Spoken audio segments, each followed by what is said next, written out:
everybody. Welcome to This Week in Pre-IPO Stocks podcast. With me, I got Nick Fuso, CEO of PM Insights, a pre-IPO secondary market pricing company, and Evan Cohen, founder and chief operating officer of WithVincent.com, a media company focused on alternative investments. All right, fellas, CoreWeave, there's a buzz. They're going to start filing for an IPO next month. So start the process. That's a long process, but it's coming soon. They're doing a $23 billion tender now. They're raising $650. I think that's almost over. They're forecasting a net profit for 2024, $2 billion in revenue for 2024, and they're talking about $8 billion, 4x revenue in 2025, right? Microsoft's their biggest client, $10 billion committed from now until 2030, and they count NVIDIA, Microsoft, and Meta as customers. So here it is. CoreWeave they buy GPUs from NVIDIA, right? Put them in a cloud, and then they have cloud service. It's like AWS or Microsoft Azure or whatever. So Microsoft's buying them, using them to filter Azure clients to them, right? Kind of interesting. So what do you think of CoreWeave? Nick, maybe we can start with you, man. What do you think of CoreWeave as a business? What do you think about some of these revenue numbers? They're pretty big, right? $23 billion valuation on $8 billion of revenue is low. So as they start to pull that through, I'm expecting this company's valuation to increase pretty dramatically, right? What's your buzz on all this GPU kind of? It's a very capital intensive, right? But what are your thoughts? Sure. I think one of the biggest wins for CoreWeave is the connection to NVIDIA, the ability to get those chips and then process at higher speeds or for the speed a much cheaper compute. So that's super, super compelling. And it's always really interesting to see companies like Google and Microsoft come in and want to partner with them, but also get competed against with these guys. Right. So I think it's high time for some disruption in the space between the big three. So your Amazons, your Azures, and your Googles. And the fact that CoreWeave's partnered up well or aligned very well with NVIDIA and partially owned, that's really powerful. So I love their growth trajectory. I think that's amazing. And then the idea that they were able to quickly blow through the 1 billion revenue and get to 2. I mean, those are all the tick boxes you're going to need to IPO really well. That's what people want to see in terms of revenue, and they've more than surpassed the revenue growth rate. So yeah, the multiples are pretty attractive too. Right. So Evan, you got this company kind of fits in that AI picks and shovels basket, in my opinion, right? And then whereas a OpenAI or an Anthropic would be an AI platform, right? I mean, in the world, in that kind of space, in that sub asset class, if you will, do you like a business like this, or do you prefer to maybe a Grok where they're making chips, or do you think these kind of cloud providers are an interesting spot to be in? What's your feel there? I certainly think that the infrastructure layer is a really nice place to place a bet. I think that is it going to be the largest TAM of the entire AI movement? Potentially not, probably not. But yeah. I do believe that there's certainly early adopter, first mover advantages that you get by being large in the space today. I mean, you named the customers that they have. Those are the top big customers boys you can have. And those companies have already committed tens of billions of dollars to future expenses into the space. So it feels like I'm not going to say obviously a sure thing because that would be insane, but I do feel like the road and path is very clear and there's light at the end of the tunnel. And that you get the diversification. You're not making a concentrated bet, but you are betting on sort of a larger play across all the spaces. They can take money from every single one of the big hyperscalers. They have the right partnerships on the infrastructure side. So yeah, it's a pretty incredible thing what they've done over the last 5 years, and I'm very impressed. As someone who's not a shareholder and would love to be. Yeah, I gotta tell you, these guys. So I get the sense that these guys are gonna have a great IPO because the story is so easy to understand, right? It's smack in the middle of AI. It's infrastructure, right? They got, to your point, Evan, they got great clients. To your point, Nick, they're putting up good numbers, right? I mean, it's just like this is an easy one to like. Not to mention the fact it's an East Coast company, right? So these guys, Jersey. yeah, right, Jersey, and the CEO team, like the C-suite, is a bunch of commodity traders. Like they got into this to do crypto originally, right? Yeah. Crypto mining. And they like traded electricity. Like they were really like dialed in on like electricity and managing, accessing it, like, right price points and everything else to like squeeze out pennies. And here they are, like smack in the middle of this AI wave, right? So I guess it's better to be lucky than good. But yeah, this one, people are gonna. I think the public market's gonna love this company, right? What do you think the company comes as? What do you think they price the IPO at? Oh man, I don't know. Like if they're they doing start a 23 billion tender right now. Yeah, I mean, like think about it. If they're doing $2 billion in forecasted revenue for 2024, right, Evan, and then they're doing 23 billion, that's like, that's not crazy, right? 10x, No, it's 10x, 12x, yeah. So I mean, if they actually put up the 8, I mean, that's nuts. And they have, they're saying Microsoft signed a contract for that 10 billion. I'm sorry. In this article I read, 4 billion of the 8 is already signed. So if you're, in March of next year and you've already signed up that full 8 or something close to it, and you go to market with that story, I think this thing's going to do like really. I think the multiple might even tick up, and then if you're on 8, I mean, come on. I mean, I don't want to say it's like 70, 80 billion is real, but that's probably realistic. But they won't be there by the time they IPO. Let's say the IPO. Let's say the IPO lists in Q2 next year. They're doing the LOI now. It's like give us about 6 months.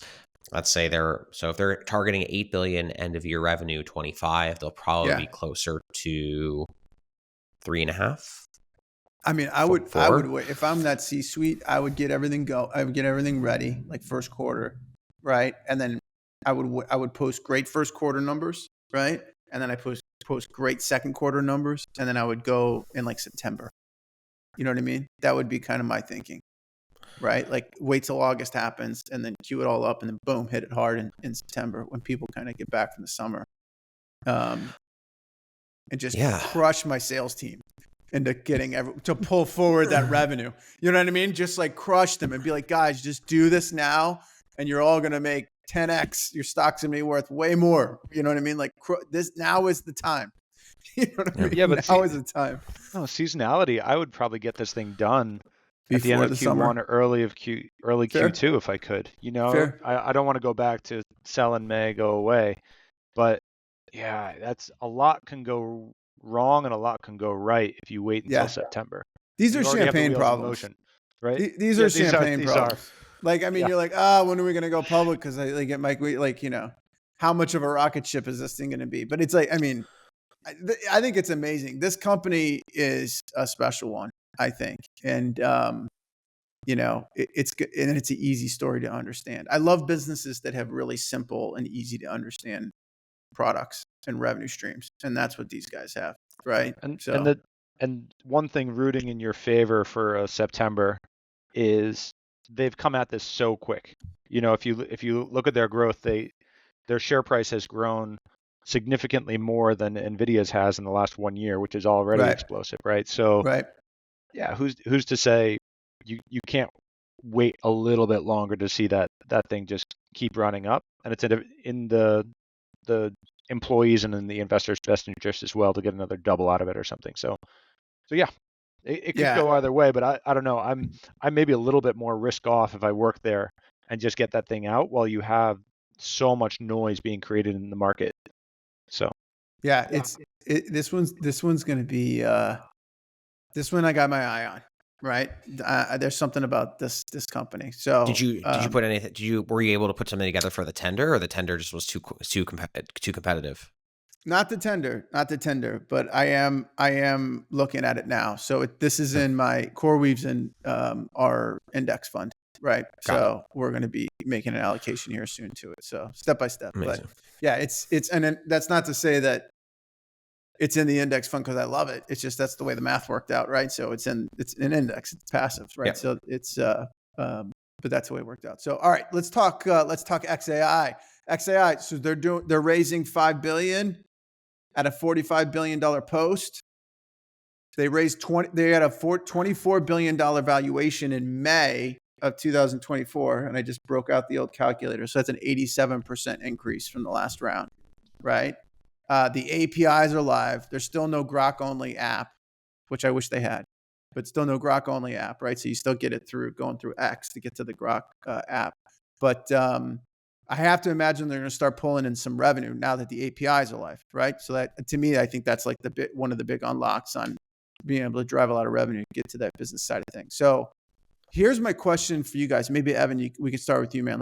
Like OpenAI was kind of floating in like the single digits, double digits, and then they did a $32 billion round, and then they did an $86 billion round, and then they did some tender activity, and the whole thing with the board happened, right? And then they boom, 157.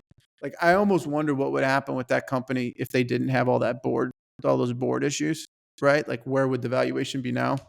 So the question is, I think maybe two questions. One, do you think this company's got room to run past the 45 billion, or what do they have to do to get a valuation higher than 45 billion?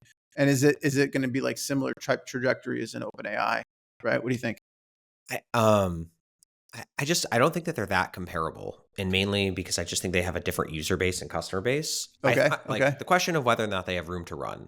Absolutely. We're like in the very early innings of a massive movement. And so they can do, and they've got clearly great technology and technologists and money. Right. So there's certainly a lot of upside and opportunity in greenfield to go after. But I'm pretty in touch with the space. I talk to a lot of people who use the products and are investing in the products. And I don't personally see a lot of people building or using Grok or xAI as much, or even remotely near the numbers that I see of people using OpenAI or even Perplexity for that matter. Right. So I personally think that there's certainly a lot of upside, but in order to achieve a valuation, another double from 45, which is probably really off the back of Elon's ability to just fundraise and him. I do think that they need to start demonstrating real market use cases, real market traction, get the revenue through the API, and it has to be meaningful revenue, right? Sure. And it can't be, and I would love it to be revenue that's not sort of handcuffed or daisy chained to Elon's other companies, because clean. I feel like that's like a little cheating. Yeah, I feel like they need to have a real third party independent customer who's like, hey, this product's amazing. This is exactly what I want to use for. It's not because I like quid pro quo. Elon's my boy.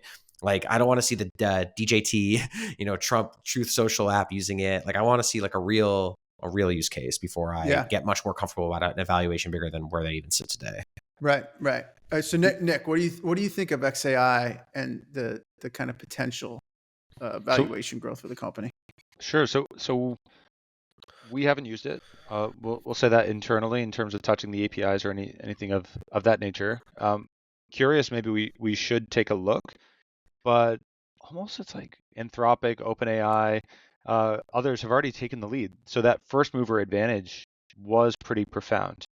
And love him or hate him, I mean, I think Elon Musk is an exceptional operator of bringing the new technology to light, whether it's Tesla or SpaceX, Starlink as a separate component of that. Maybe less so with Twitter and the handling of that, because in some regard, you want to have low volatility or a high assurance that whatever you buy is going to do what it says on the tin. And I think that's what spooked Disney and many of the other advertisers away from Twitter. So if xAI does what it says on the tin and it is the explainable AI, I think that sounds great. Like, that's really kind of what you kind of want to get after, and especially if maybe you're a hedge fund and you want to understand why you're getting a certain result. So for me, it's more of a wait and see and understand.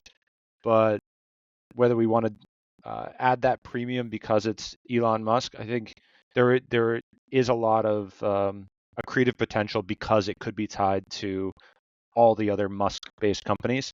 And yeah, I think we're definitely going to see something super positive or maybe lightly negative, depending on who gets in office next year. Okay, let's talk AI. So OpenAI did OpenAI search, right? They just launched it this past week. They have a Chrome extension, which I don't know if you guys saw that. So literally, you can now type into the URL, and it, like, instead of going to Google, it does OpenAI search, which is kind of cool, right? So here's the question. Perplexity just did a round. They raised 500 million. Perplexity is like AI search, right? They did around 500 million at an $8 billion post money. Okay. OpenAI comes out with effectively, well, I don't want to say it's the same product, but it's the same purpose, right? Search, right? So like people do it differently, but I think the intent is that when you do a search, you do it at OpenAI or you Perplexity, like you pick one, right? I guess the question is, I was reading some stuff. A lot of people are like, is Perplexity just a feature? It's not a company. It's just a feature, right? Of a AI platform, and I'm sure we're not going to see the last of something like this, like a company that's out there and then an Anthropic or an OpenAI or one of the other platforms like build that same, effectively that company's product on their platform. And then they offer, throw it into one of their packages, like premium subscriber package, whatever, right? So here's the question: maybe this is more of a Perplexity question than an OpenAI question, but is Perplexity got like a viable business model, or is it going to kind of go to the way of like a superhuman? Which that's not to say that's bad, right? But the like superhuman is a email client, right? That you use it's like power users for Gmail, effectively, right? Like that's not a huge business, or I don't think has a potential to be a really huge business. And is that kind of where a lot of these AI apps might fall? Is they're going to have like a really specific niche or focus? And they'll have good businesses, but they're just not going to be like 10, 15, $20 billion businesses, right? So I'm like, Nick, what do you think, man? What do you think of kind of Perplexity, and does this start to eat in? OpenAI's launch a search, start to eat in and take some market share from them? Yeah, I think it'll definitely start to eat in. And I would do a slightly different, like much more in your face comparison to Zoom versus Google Meet versus Teams and things like that, right? Yeah. Zoom was your one trick pony, and they weren't going to have email, they weren't going to have messaging, they weren't going to have all the other things that either the Microsoft or the Google suites had. So they could put themselves out there to get completely annihilated. But Yep. I think Perplexity is slightly better placed in that they sit on so much information. They're way more than just an app, right? Right. Because Right. they can have those different partnerships we talked about on the prior episode that they could reposition to be different than OpenAI or any other LLM out there. So I think they're relatively safe as long as they're really savvy on how to get those partnerships going. So think about like Reddit, the share price is just launching, right? Yeah. Because they can make all these strategic partnerships differently than some of their other competitors. So yeah, I'm going to say the in-your-face Zoom comparison, they're not going to fall flat. They're not going to get annihilated, but they have to play their cards right to stay relevant. Yeah. Okay. So that's actually a really interesting point. So because Microsoft Teams is the worst, and I mean the worst. WebEx is actually the worst, but it will. Yeah.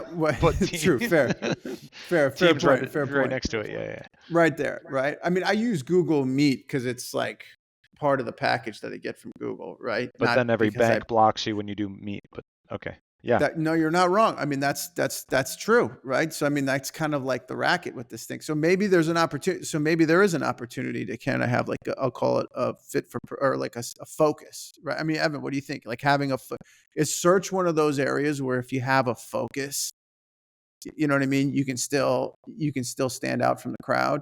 What do you think?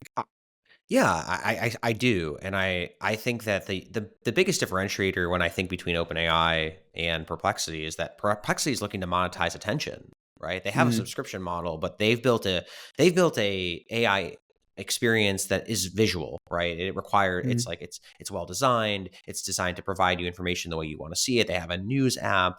They've got research and things like that. It's designed for attention, and they've talked in the past about building an advertising model on top of that where they can monetize eyeballs and clicks and things like that. So it's just different. OpenAI is not thinking about that. They're obviously, they have their whole B2B business, which is like the API infrastructure layer. And then ChatGPT seems to be much more focused on just like getting the customer information, helping them research and like synthesize things very quickly. And so I just don't see them as totally competitive. I do think that like OpenAI search is really, it's almost, I'm not going to call it a loss leader, but it seems like designed to keep you within the OpenAI ecosystem so they can sell you other different things, versus Perplexity's experience just feels much more focused on building this like AI search and learning experience. And I think of them very differently. I do believe that that Perplexity's has a massive hill to climb, and I think that Google has really fumbled their whole Gemini launch, and it has been it's been pretty lousy to watch and experience. And so Perplexity's lead, and I think their market today is really based on the failure of their competitor, as much as it is like the success of their product. I do know people that really like Perplexity. They seem to have pretty high NPS, but it's a consumer play. And, to Nick, to your example of like the Zoom is a B2B business, right? So you have to have that, like, you do one massive sale and you get thousands of users, and therefore it's like built into your infrastructure, into your operations, into your manual of your business. Perplexity could do that, but I just haven't seen them go that route yet. So it's just different. But I do believe that, like, yeah, I don't think that Perplexity has the same attack surface that OpenAI is going after. And I think that, if this is such a big, massive TAM, a small sliver of a massive TAM is still a massive business. That's a really good point. Like, I mean, even if you squeak out 2, 3, 4, 5%, that's still a really big company. And like, if Perplexity can do it on an international level, I think there's a huge opportunity there, right? Because remember, Google is still just like this juggernaut across the world, but there are certain countries that have their own search engines, like Russia and China and things like that, like local search engines. And if Perplexity can sort of tap into those and get market share of all those smaller, newer people that are just learning how to use the internet or just learning to experience it, it's a big opportunity. That's a fair point. And with Russia, I mean, they're suing Google for untold trillions of dollars. Maybe Google won't even exist tomorrow. So we'll see how that lawsuit goes. All right. I sense the sarcasm in your voice there. Yeah, I mean, this next launch into AI apps, like, they're coming. You can see AI agents are now, like, that's the rage, and like the next kind of, I think the platforms have started to crystallize. Right? Like, you got OpenAI, you got Anthropic, you got Cohere, you got Mistral, you got Llama from Meta, you got Gemini, right? And so it's starting to like crystallize on like where are developers going to use AI, right? Hugging Face has got other, open source models on there. But, I suppose there's always going to be people that will make their own models, AI models, and use them, right? But I think to a larger extent, like, this is at least what I'm seeing, that's starting to crystallize. So now it's like, well, if you're coming into the space, you're like, you're not going to build a large language model. Like, what are you going to build? You're going to build something on top of that, right? Which are these apps. And this is, to me, like, what's going to be so interesting, because I mean, this happened with Google too, like, for years in Silicon Valley, where a bunch of guys would be like, oh, we're going to start this company. Like, well, Google's just going to make that, and like, they can make that on like a Wednesday afternoon and your company's gone, right? So it's like, I think both of you guys said it, like, you got to really think about how you differentiate and kind of the product that you're building has to either scale fast, a lot of users fast, right? Or have some really kind of competitive advantage, right? Versus what these kind of platforms could do, or you run the risk of kind of getting gobbled up by them, right?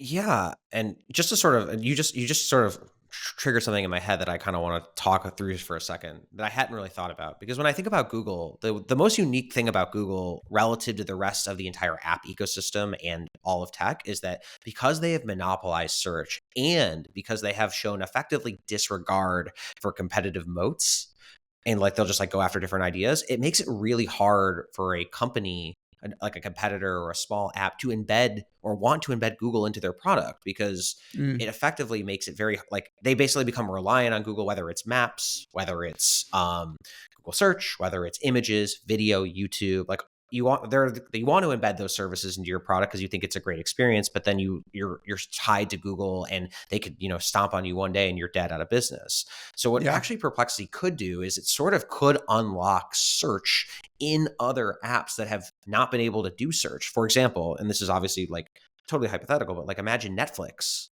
an app with a massive attention. You got people doing hours and hours a day using it. They could embed Perplexity and add a search element to their I would app. love that. Like, because I spend more time looking, dumb scrolling through videos on Netflix. My wife yells at me. She's like, "We've been 30 minutes now trying to find a movie to watch. Like, will you just pick something already?" Right? Yeah, or Perplexity, Spotify. just cue it up for me. Yeah. I'm just thinking of all these apps that have that are focused on monetizing attention, that would love to embed some sort of search feature, but could never do it because Google is somewhat competitive. There's music with YouTube, video with YouTube, music with Spotify, search, advertising, etc. It's like Perplexity sort of unlocks the ability to embed search into your own app, which could be quite interesting.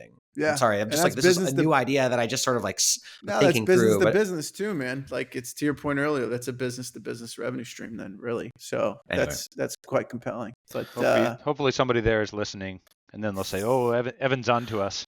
Yeah, I mean, you got to send him an invoice. You got to send him an invoice, man, for that idea. Right? Yeah, sure. I love it. All right, fellas, this was a good one. This was a good one. So, I'm sure you'll be glued to the television here over the next 24, 48 hours as the presidential election plays out. But imagine if CNN embedded Perplexity into their viewing app. There you go. I mean, there's a lot to that. It's a good point. I'm still trying to figure out as an investor where the AI apps thing is going to land, because I think there's going to be massive investment opportunities there. You know what I mean? Mm-hmm. But I haven't quite, I think, crystallized or kind of formulated an investment thesis, right, about what's going to work and what's not going to work. So I'm super dialed in on this to see where the opportunities might be. But cool. Okay, cool. Good luck, guys. Fellas. I appreciate you. All right. Okay. Thanks. All right. See you now. Thanks.